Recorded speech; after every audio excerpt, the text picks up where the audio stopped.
The well went bad on the Pierson farm.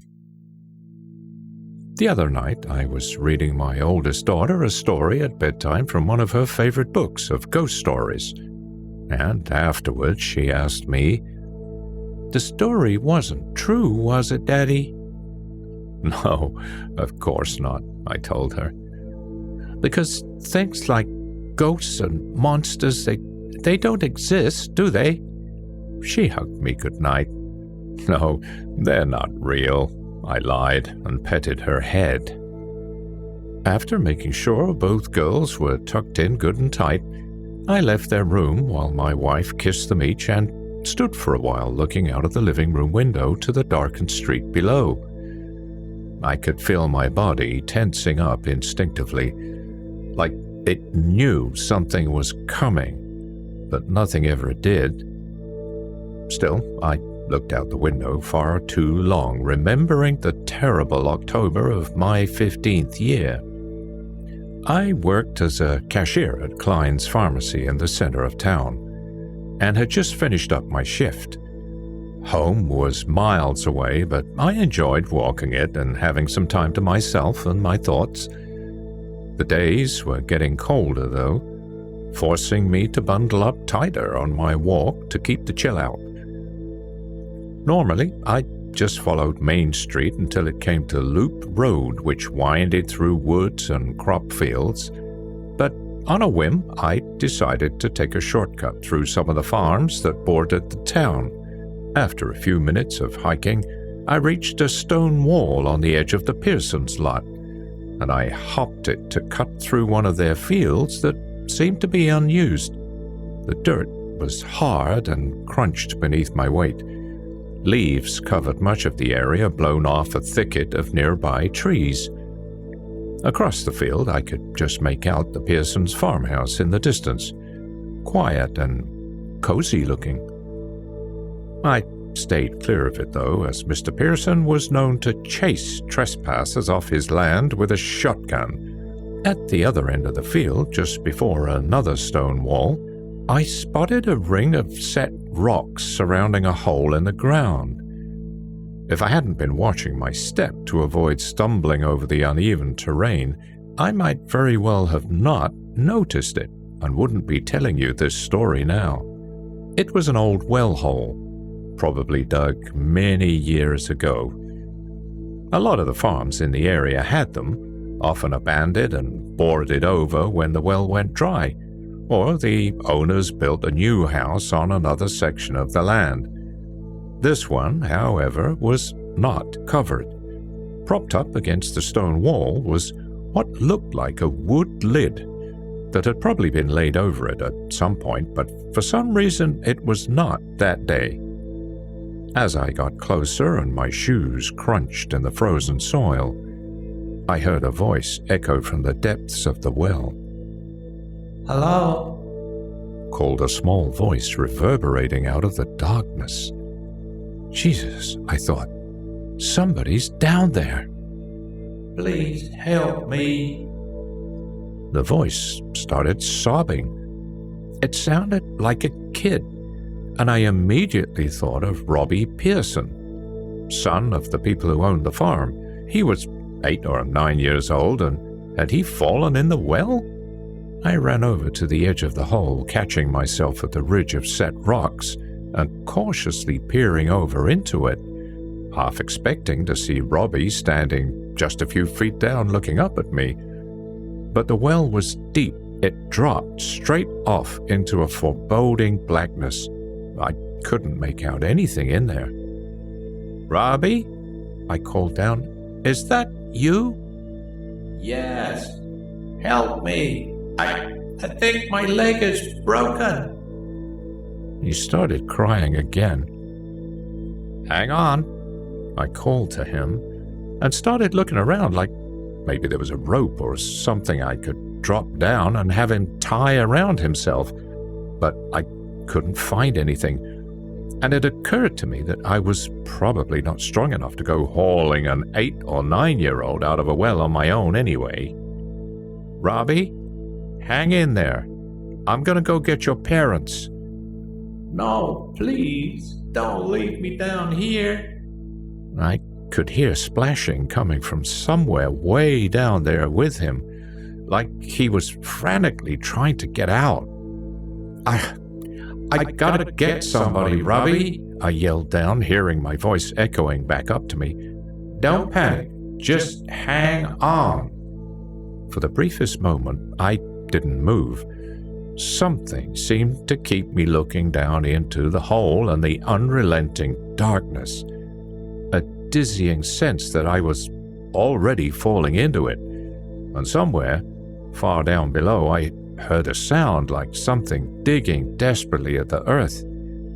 But then the wind whipped up a bunch of leaves up in my face, and I snapped out of my trance, and, turning on my heel, I started sprinting for the Pierson homestead. I could hear Robbie's cries echoing up behind me, yelling for me to stay.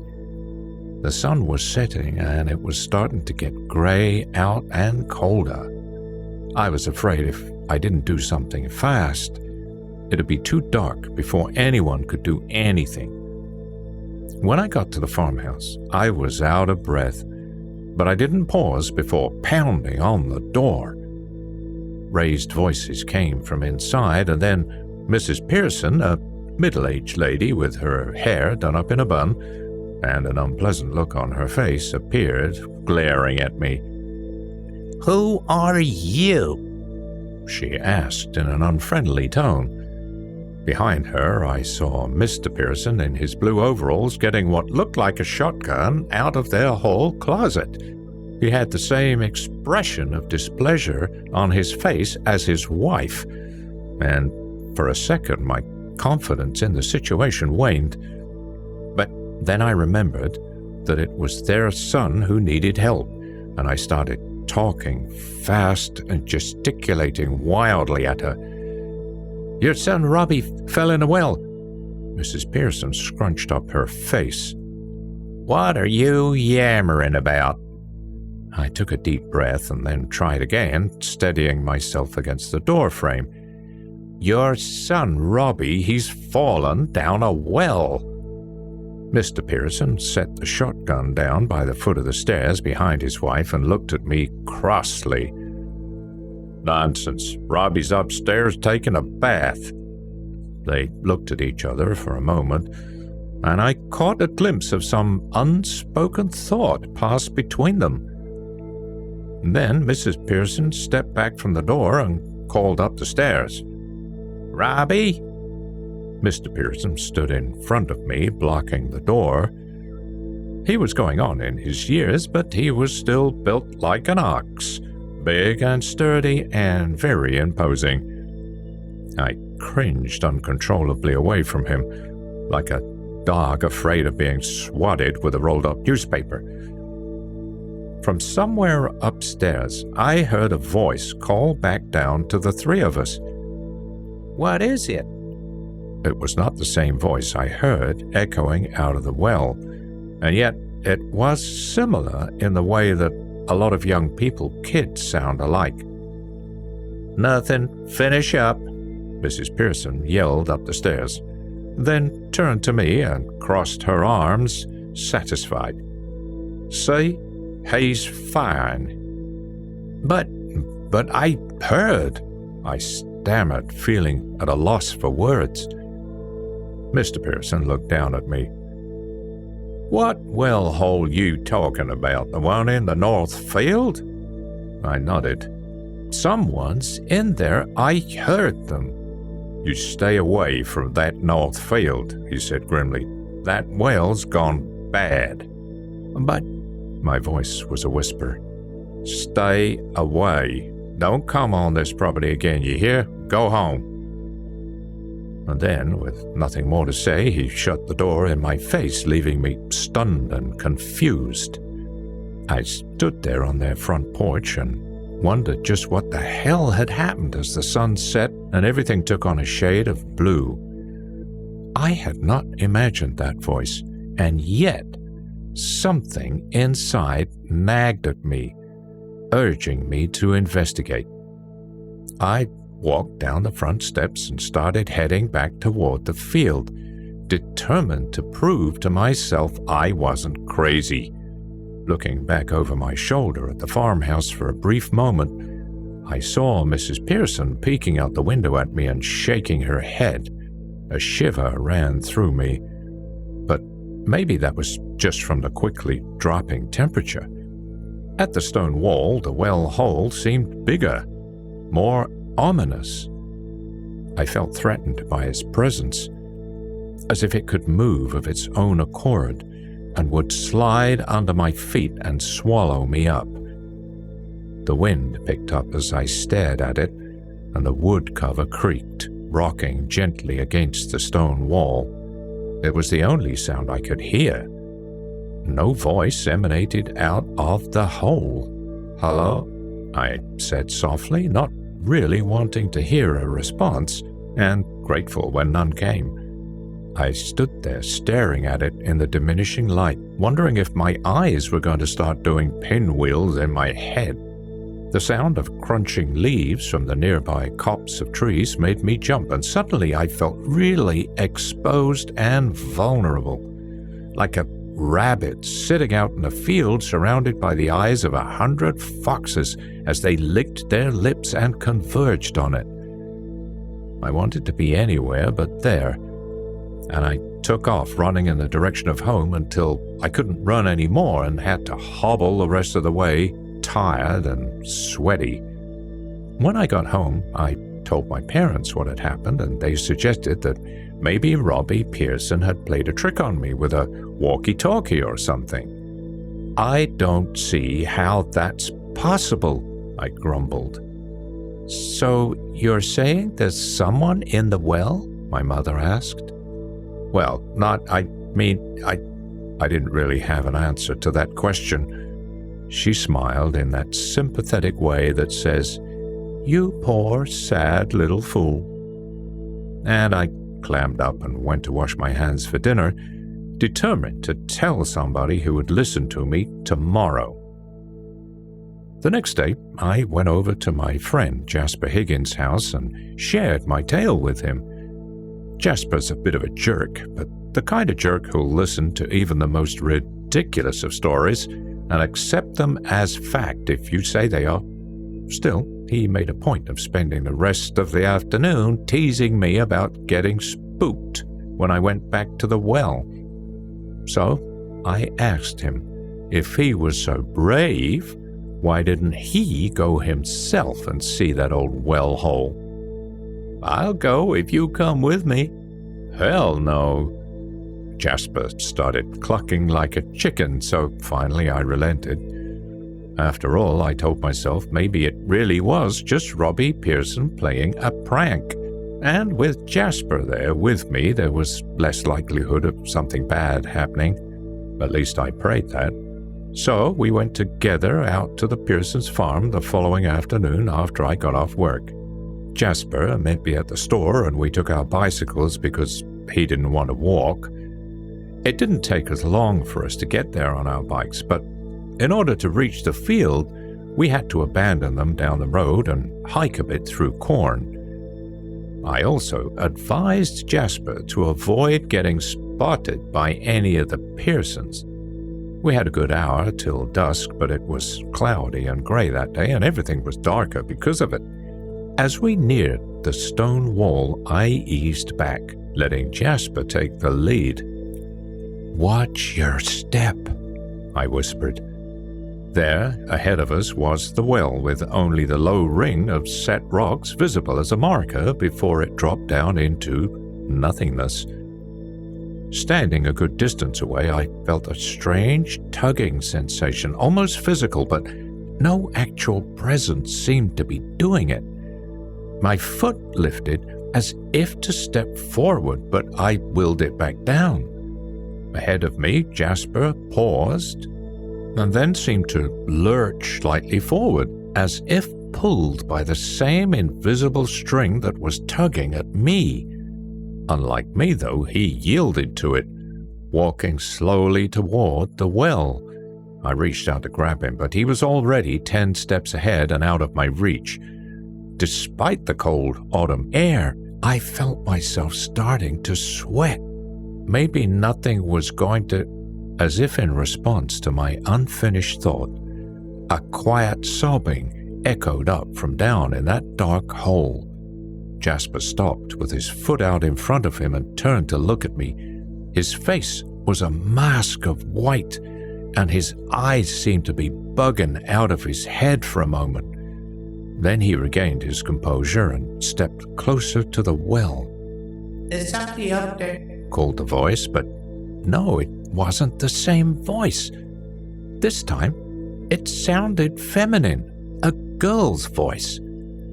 I continued to stare at Jasper to see what he would do. He seemed suddenly less cocksure, more nervous, and he hesitated from making another move, seeming to listen and test the situation with silence. Hello? Came the voice again from the well. Jasper looked back at me and I shook my head. No, we need to leave. Who is that down in that dar well? Jasper called. He put his foot down, crunching in the packed dirt, and stood by the well, leaning slightly over to look down into it. Please help me, called the girl's voice. If I had never been by that well before, that voice would almost sound beautiful. But in my ears that day, there was something unpleasant about it, a gurgling wetness to it that filled me with dread. Did Jasper hear that too? I could see in his eyes that he didn't. I repeat, who are you? He looked at me again and raised his hand, ushering at me as if to say, come here. I shook my head in return, not embarrassed to show him how frightened I was.